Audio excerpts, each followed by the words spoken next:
Authoritarian parenting can have various effects on children, including increased rebellion and lower self-esteem and difficulty with decision-making. Children may also struggle with emotional regulations and have a troublesome forming a healthy relationship.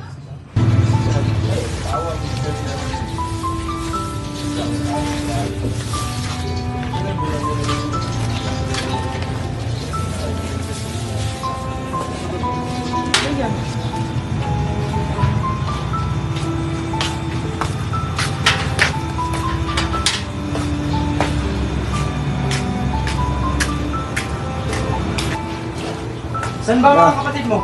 May ginagawa.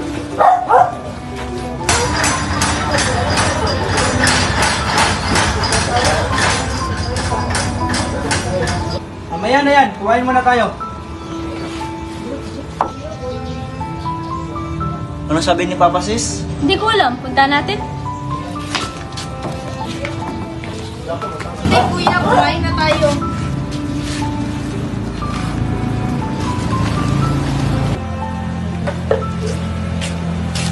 Saan ba kayo galing? Di ba sabi ko maghanda kayo ng pagkain?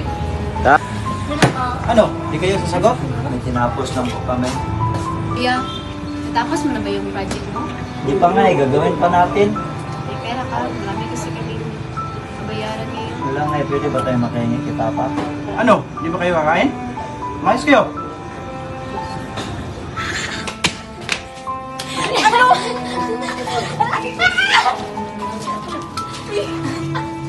Diba? Galing ko na wala mo sa cellphone ah. Sorry po. Hala, si mama nagagalit. Tutuga ako. Pula manok. Ikaw, punta ka dito. Ito ba ang gawan nyo? Ang pangit ah. Puro lang kayo laro ha? Palagi na kayo sa cellphone, wala na kayong ginagawa. Palit ka dito. Kausapin ng mga anak mo. And all company. Ano mangyayari dito? Hindi na kayo gumagawa sa inyong mga gawain? Puro na lang kayo laro? Oo na, sorry. Saan ka punta? Ito ka na. Ito ka dyan. Pre, pare! Hoy, balik ka dito. Dito na naman yung mga tropa mong mga kupal. Ay, gala tayo, pre. Walang alis.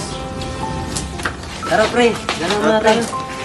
Pasensya na pre, ang sama kasi ng ugali ng mama ko pre. Paano ba yan? Kami na lang muna.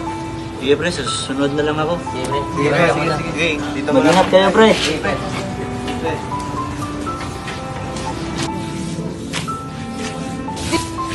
Di ba, inutusan din kita na manghiram ka ng pera sa kapitbahay? Opo, ma, pinuntahan ko na po. Anong sabi? Wala daw po. Sige, balikan mo na lang si Maring Gulay doon. Sige po.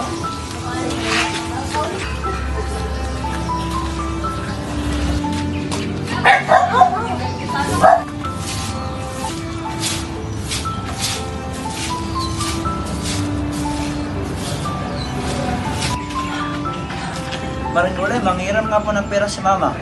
Naku, pasensya na. Wala akong pera na yun. Sige po, babalik na lang po ako. Sabihin mo na lang po si mama. Pre, lain kayo ito, pre.